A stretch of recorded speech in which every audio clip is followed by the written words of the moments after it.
Encore un petit coup.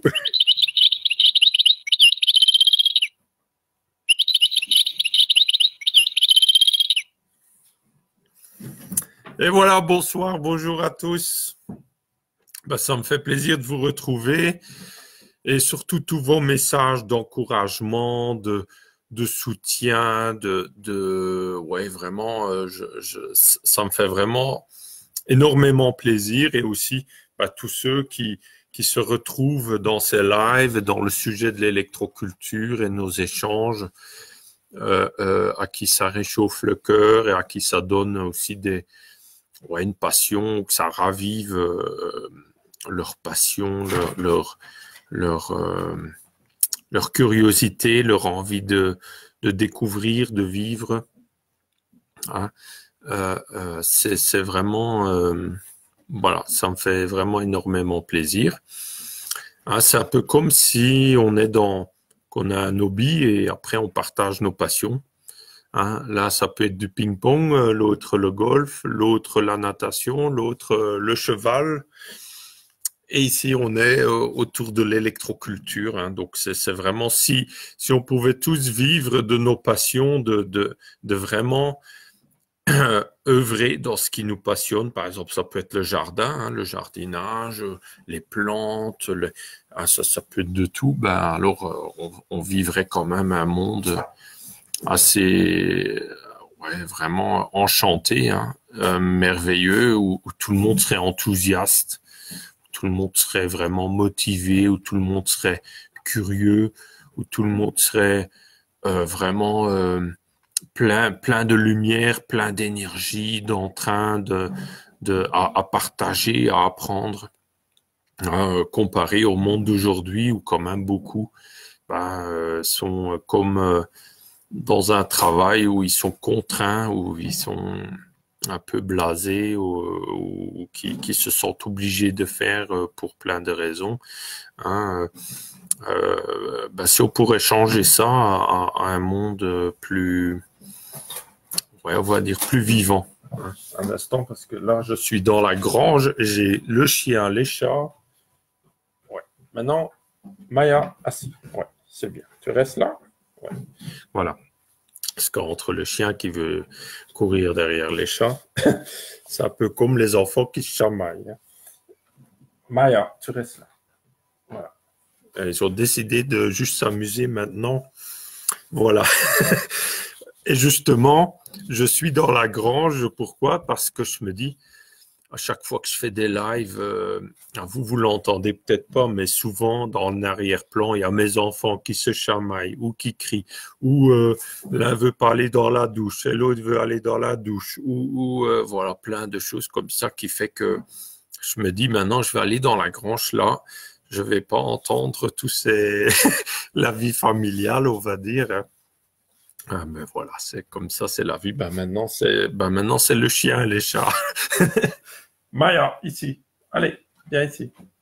Voilà. Maintenant, tu restes là, couché. Voilà. Voilà. C'est rigolo. Donc, bonsoir à vous tous. Donc là, pour vous rassurer, je suis là avec l'ordinateur dans la grange que j'ai pas branché sur le courant. J'ai 2 heures d'autonomie. Donc, le live pourra pas durer plus longtemps que 2 heures. Hein. Donc, donc je vais voir qui est déjà tout là. On est déjà un petit groupe de 15. Bonsoir Jean, bonsoir Mertens, Raymond, Richard, Philippe, Gisèle, voilà. Hélène, Marc, Séverine, Romain, Raphaël. Ça fait plaisir de aussi beaucoup d'entre vous qui sont venus aux rencontres d'électroculture. Maintenant, au moins, j'ai un visage sur vous. Hein, donc, on s'est rencontrés. Ça fait quand même chaud au cœur. Et un grand merci de vous être déplacés parfois de si loin aussi. Hein. Ça, c'est parce que c'est pas toujours facile non plus. Tout le monde n'a pas pu venir qui aurait aimé venir. Hein. C'est normal. On peut pas toujours partir. Hein, mais voilà, c'était vraiment ce sont des souvenirs inoubliables. Donc, bonsoir Damien, bonsoir Raphaël, bonsoir Andrea. Ah ben, l'Italie est de nouveau là. Bonsoir Andrea, Nadia. Ah oui, ben oui. Comme te dit Andrea, je suis passé chez le coiffeur. Il reste plus grand-chose là. Voilà, voilà. Donc, bonsoir Thierry. Bon, on va commencer le sujet, hein. Ben, je vais déjà commencer à prendre ben, si vous avez des questions, n'hésitez pas à les poser. Sinon, ben, pendant ce temps-là, je prends un petit thé, comme il fait un peu frais ici. Et c'est rigolo parce que lors des rencontres électroculture, il avait eu une bonne pluie le dimanche après-midi. Et là, pareil, il a recommencé à pleuvoir, là, il y a 1 heure environ. Ah, il y a, non pas 1 heure, une demi-heure, on va dire, hein. Je suis très content. Je suis vraiment curieux parce que ça fait longtemps qu'il a plu et on a vraiment besoin de la pluie. Je ne sais pas où ailleurs en France, hein, mais il y a vraiment un problème de manque de pluie à beaucoup d'endroits. Il y a par exemple un agriculteur qui est venu me visiter, qui est Emmanuel. Il s'appelle Emmanuel. Il est déjà venu 2 fois au stage. Il est vraiment passionné du sujet. Mais malgré l'électroculture qu'il fait chez lui, le problème, c'est qu'il a quasiment plus de pluie depuis cet hiver, on va dire. Et même cet hiver, il n'a pas plus grand-chose chez lui. Et c'est vraiment catastrophique, hein. Donc, il y a vraiment quelque chose à faire. Il racontait aussi son témoignage que dans son coin, depuis qu'il y a des antennes relais de portable, ben, la pluviométrie a changé. Donc, ça confirme aussi ce que je raconte, hein. C'est pas moi qui ai découvert ça, hein, mais je vois par les multiples témoignages d'agriculteurs que souvent, dès qu'il y a des nouvelles antennes relais qui ont été installées, ou les anciens qui ont connu la pluviométrie avant l'installation des antennes relais et après, ben, ils voient souvent vraiment une nette différence. Les pluies tombent ailleurs, on va dire. Souvent, c'est comme s'ils contournent les antennes relais, donc ça montre bien l'effet, comme j'avais montré sur un schéma, l'effet asséchant, hein, l'effet, il y a une interaction avec les nuages et avec la pluviométrie, hein. Ça, c'est clair et net, c'est sûr. Maintenant, nous, on découvre, hein, parce que les élites au-dessus de nous, ben, les scientifiques, là, ils nous partagent pas trop ces informations-là, hein. Est-ce qu'ils savent? Je pense que oui. Je pense qu'ils savent très bien ce qu'ils font. Mais c'est à nous de redécouvrir par nous-mêmes, hein, et on le découvre, hein, parce que la réalité, elle est autour de nous, hein. Il suffit d'ouvrir nos yeux, nos oreilles, nos sens, et on les observe, hein. Voilà. Et si on se met tous ensemble, après, dans le calcul de probabilité, si on veut vraiment avoir une démarche scientifique, ben, on peut plus dire que ça n'existe pas, hein. Voilà. C'est une observation scientifique. Voilà, si on veut dire le mot scientifique. Voilà, voilà. Ah bah, ça me fait plaisir de tous vous retrouver. Ah bah, près de Nîmes, aucune goutte. Donc là, j'ai vu, normalement, dans les prévisions, il devrait y avoir quelques gouttes qui tomberaient quand même prochainement. On verra. Dans le sud de la France aussi, on verra. Mais souvent, on voit que les prévisions ne correspondent pas à la réalité. Souvent, quand ils annoncent de la pluie, j'ai remarqué quand ils annoncent dans le bulletin météo officiel français sur Météo France, 50% de chances de pluie, souvent il tombe rien du tout. Il faut que la chance soit au-dessus de 50%. Voilà. Et sinon, il faut vraiment qu'on se mette ensemble. Je vais vous dire sincèrement, moi, j'aimerais que d'autres personnes comme moi s'intéressent aux travaux de Wilhelm Reich, comme Nadir en Australie et d'autres, mais s'intéressent vraiment sérieusement et lisent ces livres pour qu'on puisse partager, échanger sur ce qu'on a lu, sur ce qu'on a appris et qu'on commence à faire des expériences, hein, qu'on commence à essayer de faire pleuvoir, mais avec la connaissance aussi, parce que beaucoup font des expériences, mais sans rien comprendre, et ça, honnêtement, ça marche. Ah, on peut être bien inspiré aussi, hein, tant mieux. Hein.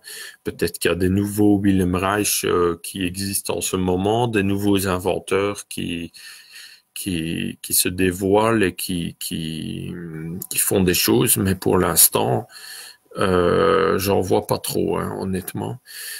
Voilà, donc j'espère vraiment sincèrement qu'il y a d'autres personnes qui se prennent de passion de ces sujets et qui avancent vraiment et qu'on commence à avoir des résultats, qu'on partage vraiment. Oui, Wilhelm Reich, je vais en parler là, hein, donc où est-ce que j'ai le livre là? Excusez-moi, je cherche. Ah voilà. Je vais vous le mettre en PDF celui-là, hein, parce que c'est vraiment un livre fabuleux. Hein, vous voyez là. Wilhelm Reich, biopathie du cancer. Le titre, honnêtement, il correspond pas totalement non plus au sujet, au contenu. Le contenu est bien plus vaste que ce titre. Le contenu, c'est sur ces expériences autour des bions, autour de comment des cellules vivantes apparaissent à partir de matière inerte. Hein? Donc, observer en dessous du microscope. Donc, comment au bord par exemple, de grains de sable, il y a des premières cellules, des vacuoles qui se forment, qui deviennent après des cellules vraiment ouais, les prémices des bactéries, etc. Et pareil autour du charbon, autour de différentes matières.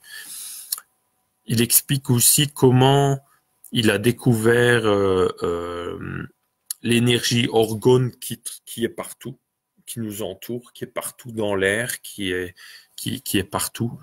Et après, comment il a développé, disons, il nous explique vraiment de fil en aiguille comment il a découvert une chose. Et après, ça l'a amené à d'autres interrogations et comment après, il a découvert d'autres choses. Et comment il a découvert ou comment il a développé ces outils de mesure de ces énergies. Hein, donc, c'est vraiment très, très intéressant. Et donc là, il parle de l'orgone, comment on peut le mesurer, comment on peut l'avoir, même avec les yeux, comment on peut l'observer, comment on peut le concentrer. Hein, donc, il parle comment il a découvert l'histoire des chambres à organes, hein, comment et comment ça agit sur le vivant aussi. Hein. Et comment il a découvert ça aussi souvent je dirais pas par accident, mais parfois c'est par des erreurs de manipulation dans le laboratoire, qu'il y a des nouvelles choses qui ont été observées. Et alors il s'est posé des questions. Ah ben ça c'est pas comme d'habitude, on va dire. Et alors il a continué à creuser et à s'intéresser. Voilà, c'est vraiment par l'observation aussi. Hein. Et ça, c'est quelque chose que je partage. Je suis convaincu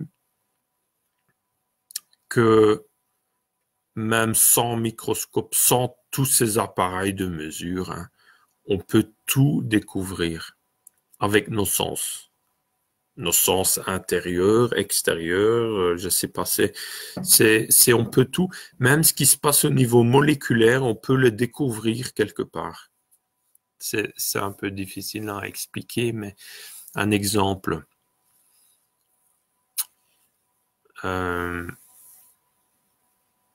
Si on influence une hormone de croissance avec un son, on crée un son qui influence une hormone de croissance. Voilà.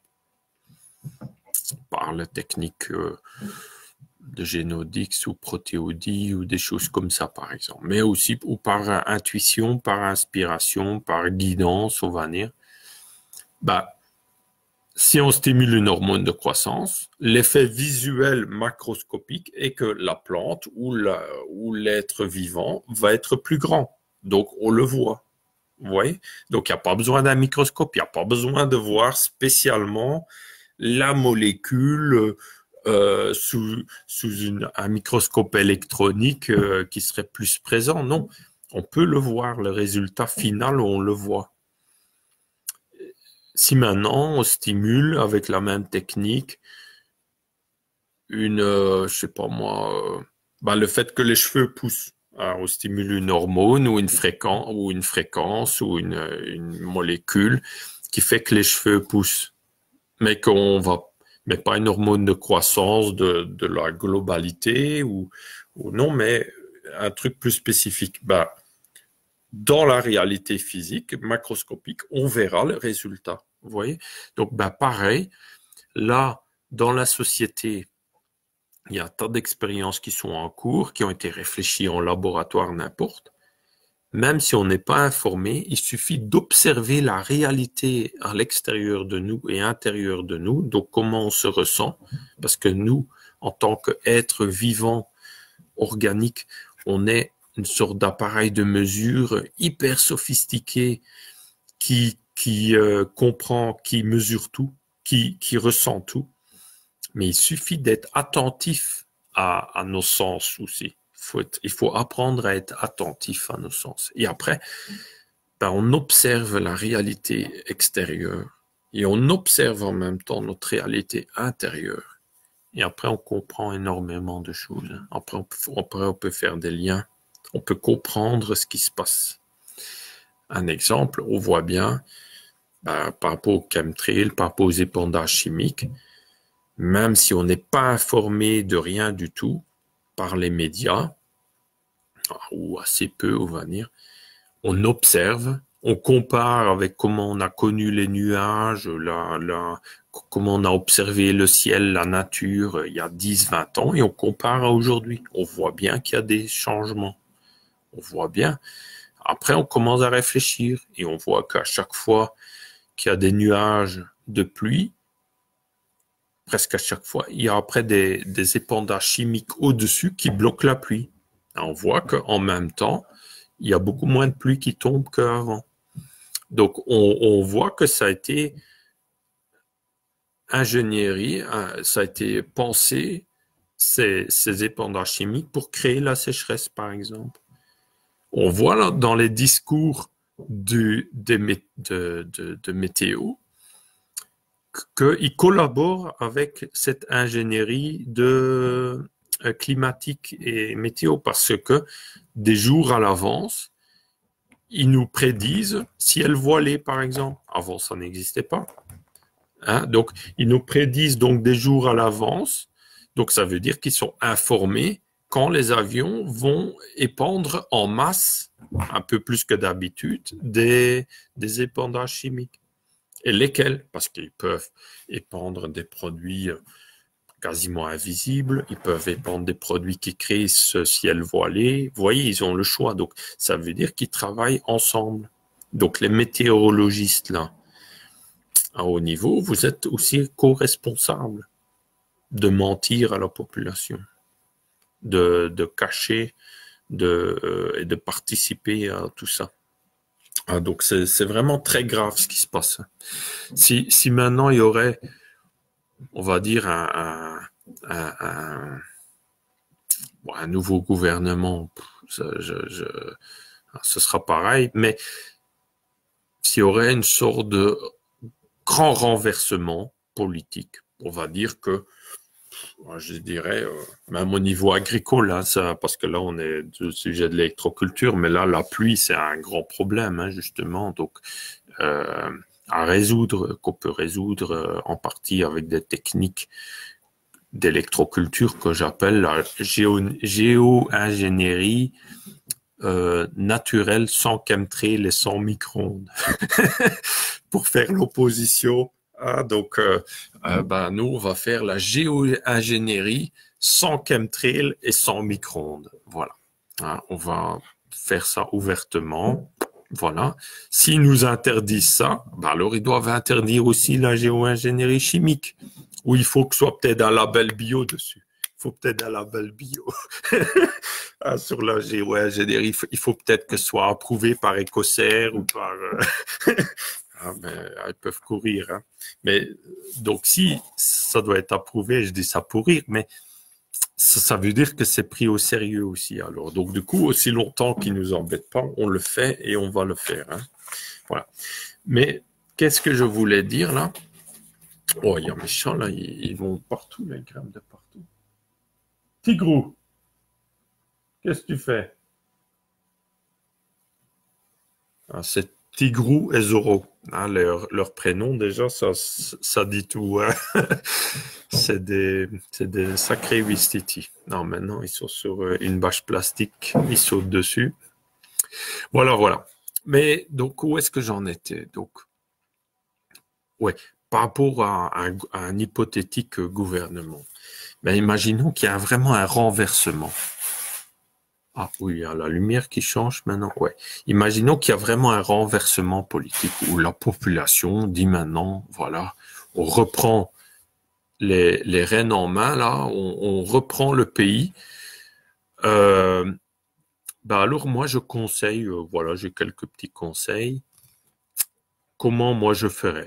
Imaginons que hypothétiquement ça pourrait se passer un jour. Ben, ce serait sympa, ce serait pas mal.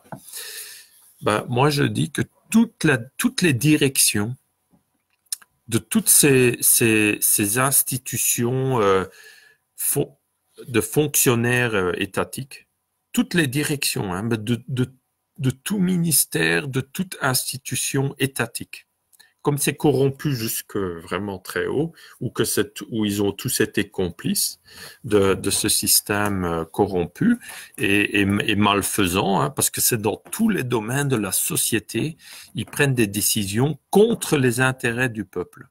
Que ce soit en médecine, que ce soit en agriculture, que ce soit pour le service public divers et variés, que c'est vraiment tout est contre, mais c'est très vicieux, hein, parce qu'ils font toujours semblant qu'ils sont avec le peuple, mais en réalité, quand on regarde les mesures réelles, ben, c'est toujours contre. Donc moi, je dis que toutes ces directions, il faut carrément tous les virer. Virer, mais instantanément. Hein. Voilà, ils sont tous virés et tous ceux qui sont à des échelons en dessous, ils prennent leur place. Voilà. Hein, voilà, ça c'est une des premières mesures à prendre parce que ceux qui sont dans des échelons, mais vraiment bien en dessous, hein, vraiment à la base, hein, ben, eux, ils sont en contact avec la réalité de ce monde, avec la réalité du peuple. Ils font partie du peuple. Donc eux, ils pourront prendre des décisions un peu plus en phase avec les besoins du peuple. Voilà.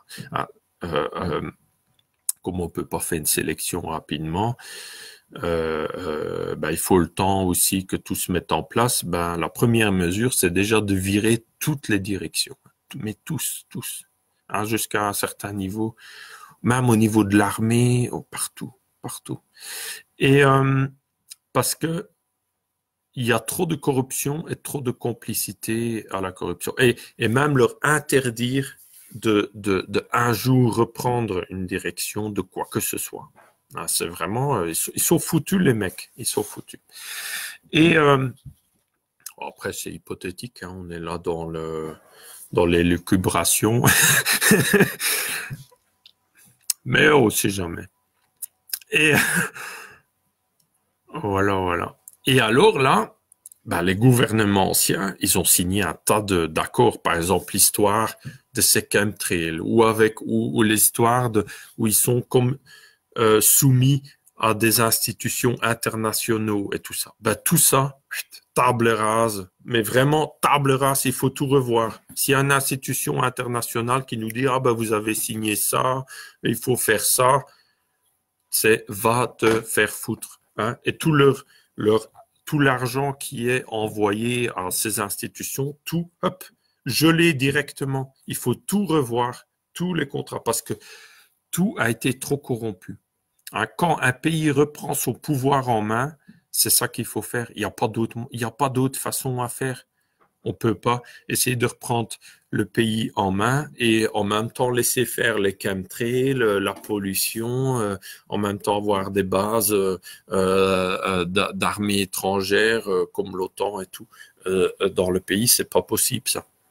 Donc ça, c'est vraiment des choses à prendre. Donc les politiques, s'il y a un politique, il y en a pas un.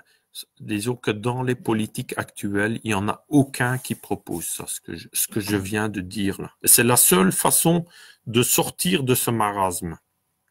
Hein, voilà. Donc là, on est vraiment dans un système politique comme pendant la Deuxième Guerre mondiale, où tous les politiques sont avec l'occupation, sont avec les forces qui soumettent le pays. Hein. Donc tous ces politiques-là, c'est fini, c'est fini. C'est fini. Ils ont plus rien à dire pour nous. Hein. Au niveau agricole, pareil, ils ont plus rien à dire. Parce que s'ils diraient vraiment s'ils étaient vraiment honnêtes et qu'ils diraient la vérité, ils seraient à l'étranger et ils feraient comme De Gaulle, ils feraient à travers la radio, parce que sinon, s'ils le diraient en vrai ici, ils se feraient arrêter directement. Vous voyez? Et donc, il n'y en a aucun ici, sur le sol français, qu'on peut faire confiance. C'est triste à dire, hein? Ou sauf ce qui dit pas les vraies choses, parce que sinon, il est mis en prison directement. Voilà. Au niveau agricole, c'est pareil. Là, je vous ai mis en résumé ma petite histoire autour de ma thèse sur l'influence de la musique sur les plantes. Donc, je vous ai mis un post sur le groupe Facebook, j'ai mis dans le blog de la page Électroculture Van Doorn. Donc, vous pouvez maintenant télécharger ma thèse sur l'influence des fréquences sonores variables sur la croissance et le développement des plantes. Hein. Donc, c'est une centaine de pages. Ah, désolé. Donc, je vous l'ai mis gracieusement en partage. Pourquoi? C'est que c'est pour que ça se diffuse, hein, tout simplement, et s'il y en a d'autres qui se prennent de passion de ce sujet, ou d'autres étudiants qui veulent œuvrer dans ce domaine, au moins ils ont déjà tout un dossier, on va dire, sur quoi bâtir, sur quoi commencer. C'est tout du travail de moins à faire pour eux, hein, mais moi ça m'a pris énormément de travail à chercher tous ces articles, à faire cette thèse. C'était vraiment un combat contre le système et à travers le système, hein, parce que, croyez-moi, c'était toute une aventure, hein, pour déjà faire cette thèse. Hein, ça n'a pas été. Donc je l'ai un peu expliqué dans mes notes sur le blog. Vous lirez pour ceux que ça intéresse. Hein. Voilà. Mais c'est comme ça que j'ai appris comme étudiant comment le système fonctionnait aussi, hein, comment le système était corrompu, était vendu, était complice à haut niveau. Quand j'ai voulu faire le sujet de l'influence de la musique sur les plantes pendant mes études d'ingénieur, hein, comme thèse, ça a duré 1 an avant que on me donne l'autorisation. Donc les profs me disent oui, voilà, on vous autorise, vous pouvez faire ce sujet pour votre diplôme. Voilà. 1 an. Voilà. Que officiellement, je sais pas, il n'y a pas des lois de l'école ou quoi, hein, mais on nous dit, les profs nous disent qu'on peut choisir n'importe quel sujet. Là, moi j'ai choisi ce sujet. Ça a duré 1 an avant qu'ils m'autorisent vraiment véritablement de le faire. Et après, donc j'ai fait cette recherche, j'ai dû, on va dire, j'ai dû déplacer des montagnes, comme on dit, d'une certaine façon, hein, parce que j'ai quand même eu beaucoup de bâtons dans les roues. Et à la fin, je fais la défense de mon mémoire, je présente ça devant un jury de façon très bien, assez bien, hein. J'ai beaucoup de témoins qui me disent que c'était excellent la présentation. Et là, quelques jours après, j'apprends le verdict du jury et il me laisse pas passer l'année. Donc j'étais dans la dernière année d'ingénieur agronome et on me laisse pas passer l'année. Donc c'est il y a une vingtaine d'années déjà. Alors là, en maille. Mais voilà, je me laisse pas démonter pour autant. Ah, je prends un peu de recul, un peu de vacances quand même, parce que j'en avais un peu ras la casquette de leurs histoires. Mais je me dis, je vais continuer. Je vais pas lâcher le morceau comme un, comme un, comme un Doberman avec son nonos. et, euh, et donc du coup, j'ai continué. Voilà. Donc je vous raconte ça un peu dans ce post sur le blog. Voilà. Mais pour vous dire, j'ai appris que ça a été jusqu'au niveau du ministère pour autoriser cette recherche. Vous voyez? On se croit libre, mais en réalité, on est dans une dictature. Et même les sujets de recherche des étudiants, ils sont contrôlés, vous voyez? Alors, on est comme...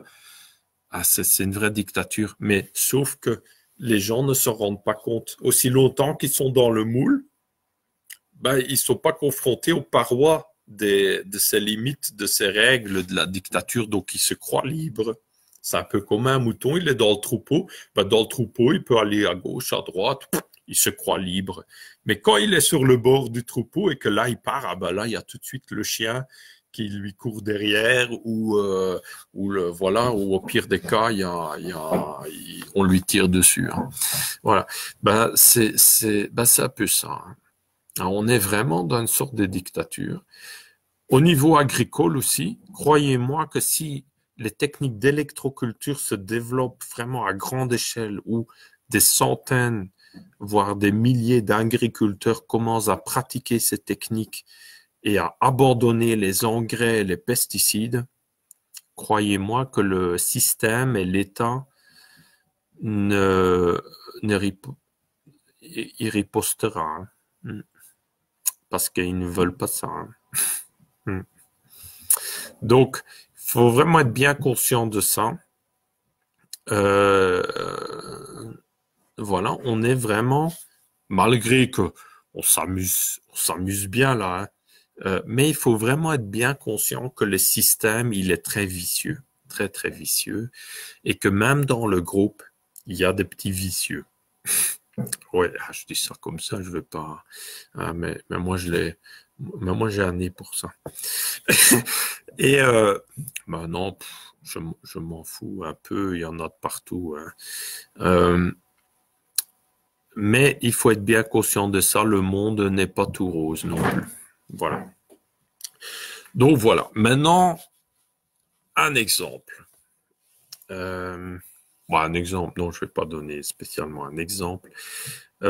Mais voilà, donc là, l'électroculture est en train de bouger énormément, en train de se développer vraiment quand même de façon intéressante. Hein, et c'est beaucoup grâce à nous, grâce à vous, et grâce au partage. Le open source, tout ça, ils aiment pas trop le système, parce que le système, il veut que tout soit un produit, soit un nom, soit un numéro, soit un objet manipulable, achetable, qu'on peut mettre dans la poubelle ou qu'on peut ressortir si on veut, hein, qu'on peut cloisonner, contrôler. Le open source, ça se contrôle pas. Vous voyez? C'est pour ça aussi que je veux que ce soit open source, parce que c'est la seule solution pour que l'électroculture se développe à grande échelle.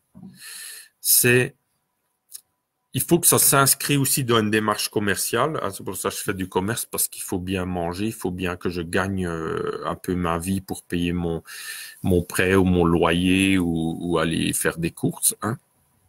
Ou voilà, parce que les dons, j'ai déjà essayé, quand j'appelle aux dons, il y a personne qui c'est rare. C'est plus facile d'arriver à vivre en vendant un produit ou un service de ce qu'on sait faire ou voilà. Donc c'est comme ça dans toutes les par les dons, on peut aussi vivre. Il y en a certains qui arrivent, mais alors il faut une audience 10 fois, 100 fois plus grande. Sinon, c'est pas possible. Ça, c'est mon expérience qui me dit ça. Après, chacun ses choix, ses possibilités. Mais pour revenir à l'électroculture, comment ça peut se développer? Donc, il faut développer des solutions pratiques, efficaces, utilisables par chacun. Il y a un exemple, les circuits Lakhovsky. Il y a les antennes magnétiques, il y a le traitement de l'eau, la dynamisation de l'eau. Ça peut être même les grandes cultures, ils peuvent dynamiser l'eau du pulvérisateur et pulvériser sur toute leur culture et avoir de super résultats. Il y a comme ça un tas de techniques utilisables. Maintenant, ils sont encore très méconnus. Hein? Il y a beaucoup d'agriculteurs qui seraient prêts à pratiquer, à tenter, à essayer, à utiliser des techniques d'électroculture, mais simplement, comme chacun d'entre nous avant, on n'en avait encore jamais entendu parler. Et les médias, vous voyez, il y a un blackout des médias depuis des années. On va dire qu'en 2008-2009, il y a eu quelques articles dans la presse alternative autour de l'électroculture. Et depuis, quasiment plus rien. Et ce qui est notre force, c'est que l'électroculture a quand même continué à se développer par YouTube, par Facebook, par Internet. Ça a continué à se diffuser. Et là, on est quand même une communauté maintenant de plusieurs milliers de personnes à pratiquer des techniques d'électroculture et à partager nos résultats et à voir des bons résultats, malgré un blackout total des médias, à part quelques exceptions, hein, à part quelques exceptions. Et ça, c'est notre force. Mais imaginez si maintenant ils en parleraient vraiment, bah, tout de suite, des milliers d'agriculteurs pratiqueraient, utiliseraient ces techniques. Mais il faut savoir que même dans les médias ou dans les associations alternatives agricoles, ils font un blackout. Pourquoi? Parce que le système est très vicieux. Un exemple. Il y a une association assez connue on va dire, dans le milieu alternatif agricole qui s'est développée au départ par une bande de copains qui se réunissaient. Je ne vais pas nommer de nom parce que après il y en a qui vont se sentir visés, etc. Et c'est pas je vise personne. Je veux juste expliquer comment le système fonctionne. Et ça se développait dans le réseau en agriculture sur des techniques alternatives d'agriculture et m'ont un jour invité à faire une conférence qui a eu un certain succès. Et après, ils ont commencé à créer une société plus officielle, parce qu'au début, c'était un groupe d'amis, et à faire appel à des subventions de l'État. Et là, aïe, aïe, aïe, vous voyez, et là, ils sont pris dans l'engrenage. Et c'est ça, il faut jamais faire appel à des subventions de l'État. On se corrompt soi-même. C'est pas parce qu'on voit de l'argent qui nous montre beaucoup d'argent là que il faut suivre ça. Non, il faut faire sa vie. Il faut se développer par une émulation de la population et rien n'est plus fort. Alors là, on peut nous montrer autant d'argent qu'on veut, on s'en fout parce qu'on a la population derrière soi. Et on est porté, on est poussé par la population. On n'a pas besoin de l'argent des bourreaux. Et c'est ça. Et alors, cette association, ce groupe, a commencé à prendre cet argent et à créer une structure pour profiter de ces aides. Et alors, ils m'ont dit, il y a une personne dans ce groupe, il m'a dit clairement, Yannick, tu sais, Euh, on pourra plus t'inviter à faire une conférence parce que ce que tu racontes là, c'est quand même un peu trop alternatif. Hein. Ça risque d'un peu offenser nos financeurs. Vous voyez? Voilà. Hein. Vous voyez où ça risque un peu qu'on perde notre subvention, voilà. Vous voyez? Et c'est comme ça que ça commence, c'est l'autocensure. C'est, et ça, c'est vraiment d'une tristesse infinie, hein, mais c'est vraiment la faiblesse humaine. C'est vraiment l'humain qui succombe à ses faiblesses, à son avarice, à son orgueil, à des choses comme ça. Hein. C'est vraiment hein, la nature humaine. Elle est peut-être encore jeune, je ne sais pas. Elle a encore beaucoup à évoluer, je ne sais pas. Ah, mais c'est quand même triste. Et c'est un peu à cause de ça qu'on est dans tous ces problèmes. Vous voyez? Et ouais, c'est un peu à cause de ça quand même. Et maintenant, on est dans un monde où ouvertement ils pulvérisent notre nourriture avec des produits toxiques. On devrait pouvoir poursuivre en justice pour empoisonnement. Ben non, c'est légal. Voilà. Euh, ouvertement, les valeurs humaines aussi sont en décomposition totale.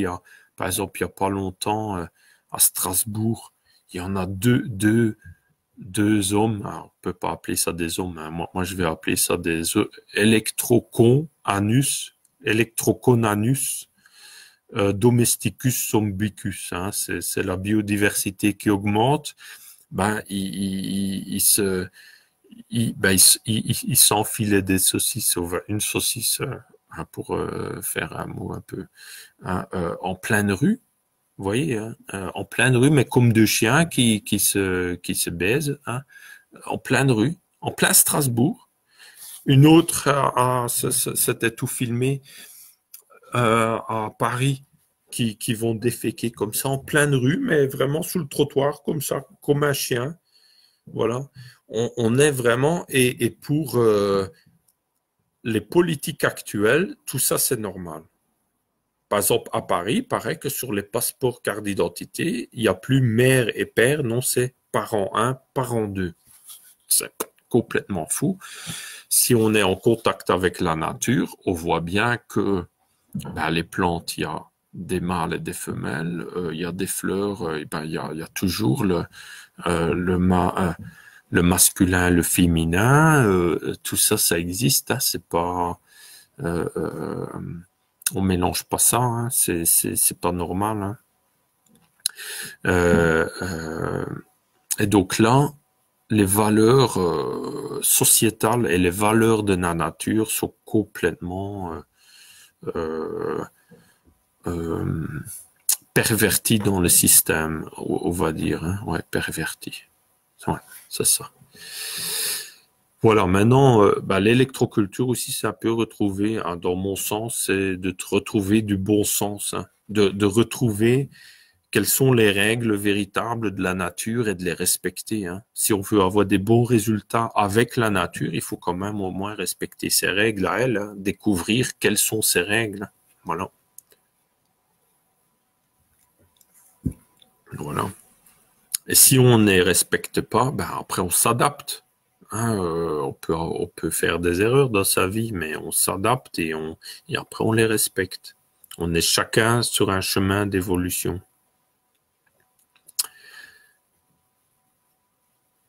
Franck Bardouin dit bonsoir. Comme Tesla, Lakowski et d'autres à qui on a mis des bâtons dans les roues. Ouais. Il y en a comme ça beaucoup. Hein. Naturellement, on voit bien que tous les sujets des chercheurs qui nous intéressent, Nikola Tesla, Rodolphe Lavinet, Georges Lakowski, Justin Christoflo, tous ces chercheurs qui sont pour nous des pionniers, des références, dans la science officielle, ils sont complètement ignorés, censurés, mis de côté. Donc on a bien, si avec ça, on comprend pas encore de quel bord est la science, ou Wilhelm Reich, par exemple. Wilhelm Reich a carrément été arrêté, son laboratoire saccagé, ses livres brûlés. Donc, quand on comprend ça, donc après, il y a parfois des scientifiques, jeunes et moins jeunes, qui me contactent et qui veulent qui disent ça existe pas, c'est de l'escroquerie, ou qui veulent des résultats de recherche, des articles scientifiques sur ces sujets. Qu'ils apprennent sur l'histoire et c'est tout. Et s'ils ont envie de faire un article scientifique, qu'ils le font, qu'ils commencent, qu'ils soient le premier, tant mieux, qu'ils soient le premier. Hein, vous voyez, mais il faut qu'ils sortent beaucoup de leur naïveté. Hein. Maintenant, il y a quand même des recherches scientifiques sur plein de sujets, comme sur les effets des champs électriques, des courants électriques sur les plantes, des effets des champs magnétiques aussi sur les plantes, la germination, les graines. Il y a un tas d'articles scientifiques. Donc, c'est même pas les articles scientifiques qui manquent, il en existe tout plein. Hein. Mais après, tout dépend du sujet. Mais sur les recherches de Wilhelm Reich, ça c'est vraiment un tabou. Hein. C'est vraiment... Mais quand on lit son livre, on comprend. Ça, croyez-moi que quand un jour vous allez lire son livre là, Biopathie du cancer, là, vous allez comprendre que ça dérange le système. Ça dérange énormément le système. Ça, parce que si on prend en compte ce qu'il a découvert, dans la société, alors ça change énormément de choses. Ça change énormément de choses dans le bon sens, hein, dans le sens qu'un exemple, l'énergie orgone dont il parle, qui découvre, qui existe, c'est une sorte d'énergie vitale. On peut comparer ça à une sorte d'énergie vitale qui est partout, qui imprègne tout. Et si cette énergie vitale est bloquée ou réduite dans son organisme, alors il y a un tas de choses qui commencent à ne pas aller. Mais l'énergie vitale est aussi dans la nourriture, par exemple, voilà, une belle tomate là. Mais elle est partout.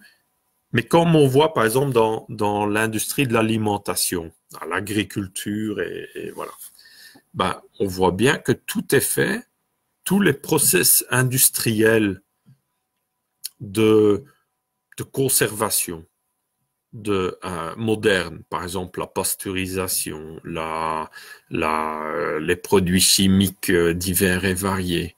Je parle pas du sel, hein, ça c'est à l'ancienne, ça, hein, ou la lactofermentation, ça c'est vivant, on est d'accord. Mais tout ce qui est produits chimiques, maintenant, au lieu d'un yaourt, ils font des faux yaourts, ils font des trucs gélifiés avec des produits, etc. Donc c'est comme le lait qui est durci, mais comme on met un ciment dedans et clac, ça durcit. Tout ça, ça amène une perte d'énergie vitale. Et ce qu'on mange, et ce que nous entoure, ce qui est important, c'est que ce soit d'une haute énergie vitale. Et vous voyez que là, lui, il insiste là-dessus, il découvre l'importance de cet organe ou de cette énergie vitale. Et toute l'industrie, toute la société, toutes les techniques, par exemple les micro-ondes, les ondes nocives de télécommunication, les produits chimiques en agriculture, tout ça, ça amène une baisse d'énergie vitale. Et après, ça amène un tas de maladies. Très logique, c'est la logique limpide même. Ça amène que des problèmes. C'est comme si c'est voulu et c'est comme si on veut nous cacher que ça existe, parce qu'après, ça change complètement la société. Après, on ne peut plus, comme ça, impunément, créer des techniques qui baissent l'énergie vitale, parce que c'est mortel quelque part. C'est un exemple, il explique bien que le sujet à biopathie du cancer, il explique bien que le cancer, par exemple, ou beaucoup de maladies, c'est une résultante d'une baisse d'énergie vitale. Et après, le corps, nos cellules vont se différencier, vont créer les bactéries qui vont nous consommer nous-mêmes. Hein. Et souvent, on meurt d'une sorte d'infection généralisée. Et en réalité, c'est nous-mêmes qui nous transformons en un tas de putréfaction. Voilà, c'est une sorte de processus de putréfaction lente, le cancer. Hein, vous voyez. Et on voit bien que quand on a prenez une salade ou une tomate, par exemple une tomate bio, saine, électrocultivée, elle a une telle énergie vitale qu'elle va rarement pourrir. Elle va souvent, avec le temps, si on la laisse traîner, elle va se dessécher, comme se mumifier. Mais elle va pas pourrir. Que si vous prenez un légume complètement rempli de pesticides, de produits chimiques dans un environnement sans énergie vitale, le légume, il va carrément se transformer dans une sorte de bouillie putréfactionnelle, à de putréfaction qui pue.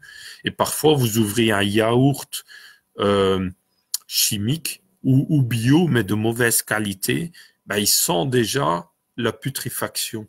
À l'odeur, vous le sentez déjà, même si officiellement, il est bien. Mais on le sent déjà que ça sent mauvais, que c'est comme un caca. Voilà. Ah, je dis le gros mot là, mais c'est ça. C'est vraiment ça.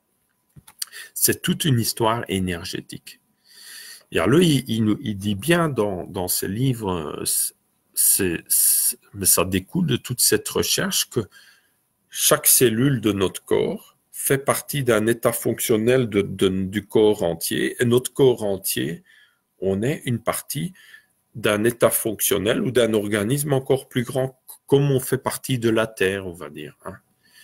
Donc, on fait tous partie d'un organisme et nos cellules ont aussi peut-être leur propre conscience et font partie d'un tout, hein, de nous. Hein. Et nous, on est conscient à notre niveau de notre corps, mais peut-être qu'il y a une supraconscience qui est conscient de plusieurs. Ah, vous voyez, ça, c'est Tigrou. Il est très câlin, lui. Et donc, voilà. Après, là, je parle de beaucoup de sujets, sauf des sujets que j'ai annoncés. Hein, donc, je vais une fois regarder les sujets que j'ai annoncés. Ah oui, une fois regarder si vous avez des questions entre-temps. Hein. Ah, Dani de Belgique, bonsoir. Bonsoir, Patrice. À Patmeuse, hein. Bonsoir, Nicole. Bonsoir, Catherine. Nicole, ouais. Louis, il y a l'Espagne qui est là aussi. Ah, ou la Catalogne. Bonsoir Anne, bonsoir Franck, même le Brésil qui est là. Bonsoir Saoura, Eric, Karim, ouais. Stéphano. Il y a quelques nouveaux noms aussi. On est déjà presque à 1 heure. Est-ce que la batterie... Oui, la batterie au direct s'aplatit plus vite que prévu. Excusez-moi. 16 minutes restantes. Donc là, je vais mettre la lumière moins forte. Peut-être on va gagner du temps comme ça. Ouais, désolé. Hein. Parce que sinon, j'ai plus que 23 minutes. Non, 16 minutes, j'avais dit. Hein. Ouais, je vérifie. Oui. Ouais. Voilà. Donc peut-être que maintenant, il y en aura plus. Mode d'alimentation.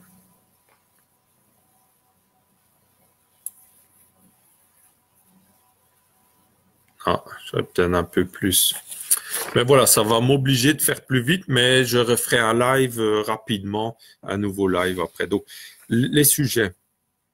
Oui, Google. Le premier sujet, Google, France anti-électroculture. Oui, ça c'est vraiment intéressant. C'est que après le dernier live, on a un peu analysé la situation par rapport aux différents commentaires, hein, et on dirait que mon site internet, ou qui a un site qui a été mis en premier place quand on met électroculture sur Google en France, que en France, pas dans les autres pays, pour dénigrer ou mettre en doute l'électroculture. Donc, c'est vraiment fou. Et c'est un site où il y a juste une page de blabla sur l'électroculture. Donc, c'est vraiment une volonté française où Google a peut-être fait des accords avec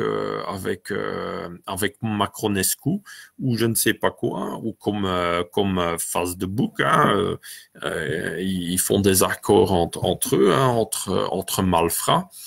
Et, euh, et donc, ça, c'est quand même, donc ça montre que ça commence vraiment à déranger en France, hein. Donc, voilà. Donc, ça, c'est bon à savoir. Oui, il y a mon chat. Ça, ouais. Donc, voilà. Donc, ça, c'est bon à savoir. Ça montre que l'Empire commence à être gêné, hein, voilà. Et s'il commence à être gêné pour hein, des petits groupes comme nous, on va dire à l'échelle de la France de 60 millions d'habitants, nous, avec nos 1000 dans le groupe, qu'est-ce qu'on dérange, vous voyez? Ben, on voit que ça commence à déranger. Voilà. S'ils ont peur de ça, c'est vraiment que ils ont la trouille que ça se développe parce que on va dire que si l'électroculture se développe, ces techniques se développent, ben, c'est tout l'empire agrochimique industriel qui s'écroule.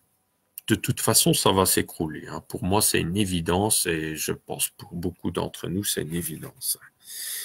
Avec ou sans nous, hein. Alors, après, si c'est avec nous, on sera bien content que c'est aussi avec nous, hein. Ah oui, ça aussi, c'est intéressant. Souvent, dans l'agriculture, on nous dit, hein, sol nu, sol foutu. Ah, qu'il faut toujours bien couvrir le sol. On est d'accord, c'est un peu les bases de la permaculture, tout ça. Mais après, il m'est venu un questionnement, c'est que, oui, ok, sol couvert, mais j'ai remarqué aussi qu'il y a des zones, parfois le sol est couvert et ça pousse pas bien quand même. Et d'autres zones où ça pousse très bien. Mais c'est une histoire de vie aussi. C'est surtout la vie. Parce que c'est ça qu'on voit là, hein. Vous voyez? Dans les recherches de Wilhelm Reich aussi, c'est ça qui en découle aussi. C'est que ce qui compte, c'est la présence d'énergie vitale, d'organes positifs, on va dire. Parce que s'il n'y a pas cette énergie, ben, imaginons, vous avez une forêt, mais tout en train de mourir. Ben, vous avez aussi un sol plein de matière organique, mais il n'y a rien qui pousse parce que tout est en train de mourir. Ou que des plantes ou des organismes de putréfaction qui témoignent d'énergie négative, de mort, etc. Donc, ce qui compte, c'est d'avoir on va dire, une spirale ascendante où il y a de plus en plus de biodiversité, de bien-être, d'harmonie et de plantes qui témoignent d'une bonne énergie ou d'organismes comme des organismes de lactofermentation, des organismes qui témoignent d'un sol sain. Si on a plein d'organismes d'un sol malade, on peut avoir plein on va dire, ben, vous plantez dans votre fosse septique alors, hein, c'est aussi plein de matière organique. Ben non, ça va pas, hein. Donc c'est important, je pense, d'aller maintenant plus loin maintenant dans tous ceux qui sont dans la logique comme les réseaux maraîchage sol vivant, etc., ben, que ce soit vraiment vivant. Ah, d'ailleurs, dans le nom, et ils le disent, un sol vivant, ben, qu'on parle de vivant, parce que dans l'agriculture classique, souvent ils mesurent le taux de matière organique d'un sol et ils veulent absolument augmenter ce taux. Mais je dis, c'est pas une question absolument d'augmenter le taux, mais c'est une question de créer une logique ascendante qui va augmenter la vie du sol, le potentiel de vie du sol, ouais, l'énergie vitale. Et dans cette logique-là, les techniques d'électroculture peuvent aider énormément. Les pyramides, ça augmente l'énergie vitale. Les, les, les différents types d'antennes d'électroculture peuvent passives qui vont augmenter l'énergie aussi, peuvent aussi l'énergie atmosphérique, tellurique, magnétique, terrestre, qui vont aussi augmenter beaucoup la vie du sol. Hein, donc le basalte, les roches paramagnétiques, qui peuvent aussi énormément stimuler la vie d'un lieu. Donc vous voyez que en réalité, ce qui devrait mesurer, c'est le taux d'énergie vitale. C'est pas vraiment le taux de matière organique, je dirais, mais plutôt le taux d'énergie vitale, le taux organique. Si on regarde un peu le côté Wilhelm Reich, le taux d'orgone, le taux, et ça pourrait se mesurer. Hein. Il y a des appareils qui vont dans ce sens, comme l'appareil de mesure d'indicateur d'énergie vitale inspiré de Wilhelm Reich. Hein, celui-là, par exemple, ça va dans ce sens. Hein. Et d'ailleurs, avec ça, on mesure très bien l'énergie d'une tour ronde paramagnétique. C'est vraiment une énergie énorme. On mesure avec ça. Et on mesure bien qu'une plus grande tour a beaucoup plus d'énergie qu'une plus petite. Je parle d'une plus petite entre une petite de 20-30 cm comparée à une de 50 cm. Quand je fais un test, on voit vraiment bien la différence. Il y a bien une vingtaine de % de différence énergétiquement. Pourtant, la matière est la même, donc on peut pas dire que c'est la matière qui joue sur la mesure. Non, c'est vraiment, il y a quelque chose qui se passe, c'est une énergie particulière. Ouais, donc là, j'ai pas beaucoup de temps, je suis désolé, j'aurais dû prendre le chargeur avec là dans la grange. Donc là, il y a encore 12 minutes. Ouais. Donc sinon, peut-être que je refais un live peut-être demain ou mercredi sinon, hein, parce qu'il y a encore beaucoup de sujets.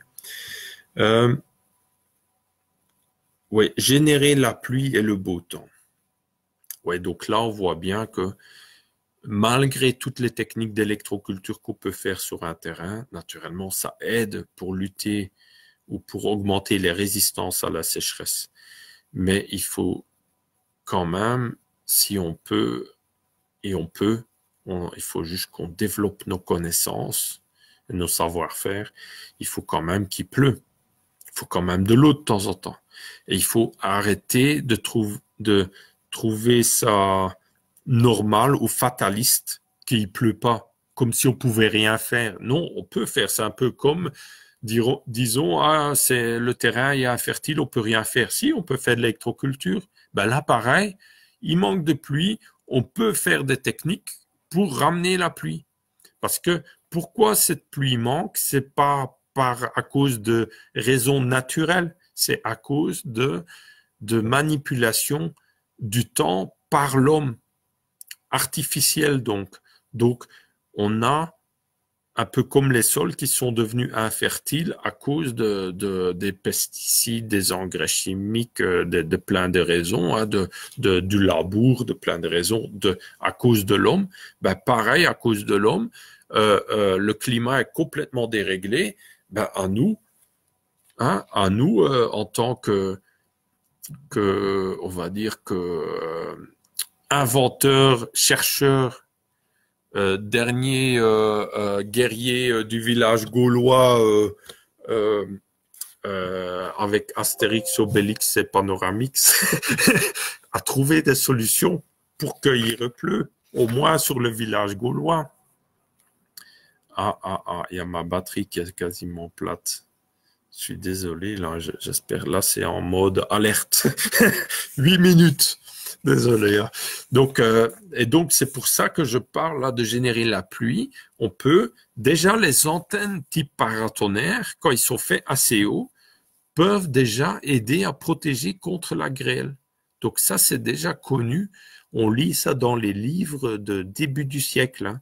Donc, le livre que j'avais trouvé là à Saint-Pétersbourg sur les recherches à Beauvais, ils en parlent dans ce livre. Donc, je vais essayer de retrouver ce passage où ils en parlent. Comme ça, je peux vous en parler. Donc, la grêle aussi, c'est pas une fatalité. comme il y a eu en Italie, hein, là chez Andrea, il y a eu des grelons, c'était pas chez Andrea même, mais des grelons gros comme ça. Imaginez, vous faites tout votre mieux pour votre jardin et on vous balance là des grelons comme ça. Bah, si vous pouvez vous protéger de ça, vous serez bien content. Bah, il y a des techniques. Il faut tout mettre de son côté. Il y a les techniques de Wilhelm Reich avec les tubes, le Cloudbuster, mais il y a aussi les antennes type paratonnerre. Tout ce qui stimule l'échange énergétique entre ciel et terre. Il y a aussi les valves à les grandes spirales de Luigi Ghina. Ben, ça va aider localement vos plantes, mais ça va aussi aider à régulariser, à harmoniser le temps. Parce que tout ça, on fait partie d'un état fonctionnel, on va dire, d'une superstructure aussi qui est l'organisme vivant de la planète Terre et localement, on fait partie d'un environnement. Cet environnement nous influence comme nous influençons cet environnement, comme notre environnement, notre corps influence chaque cellule de nous et chaque cellule de nous influence nous aussi. Ben c'est un peu pareil. Donc, on peut influencer favorablement le temps et la pluie. Hein. Donc ça, il faut vraiment être conscient et on peut travailler là-dessus. Je vais vous partager mes résultats de recherche dans ce domaine-là aussi, hein, au fur et à mesure. Mais on a encore beaucoup de progrès à faire. Hein. On touche quelque chose de très important là, surtout ces temps-ci, avec cette sécheresse organisée depuis plusieurs années et surtout les 2 dernières années là. Donc. Oui, là, il y a, comme je disais, donc il y a encore un point dans ma liste là. C'est la mortalité des forêts. Ben, ça va avec. C'est pas que les forêts. Il y a beaucoup de jardins. J'ai vu des photos des gens avec leur jardin complètement dévasté, ou c'est par la grêle, ou c'est par la sécheresse, même couvert, même avec beaucoup de paillage. Mais il y en a, ils ont plus de pluie depuis février. Imaginez-vous. Vous pouvez alors autant pailler que vous voulez. C'est comme si vous êtes dans le Sahara et vous paillez. Il faut quand même qu'il pleut quand même. Hein, l'eau. Hein. Donc, il faut vraiment qu'on trouve des solutions pour ça. Ça, c'est clair et net. Donc, il faut comprendre. Donc, ah oui, et c'est ça que j'avais mis. Ben, j'appelle à, si d'entre vous, il y a des passionnés du sujet qui trouvent des articles scientifiques ou des recherches qui expliquent encore un peu mieux le côté électrique, la formation des nuages, ça m'intéresse beaucoup. Parce que moi, je suis pas un météorologue, je suis pas un spécialiste de ce sujet.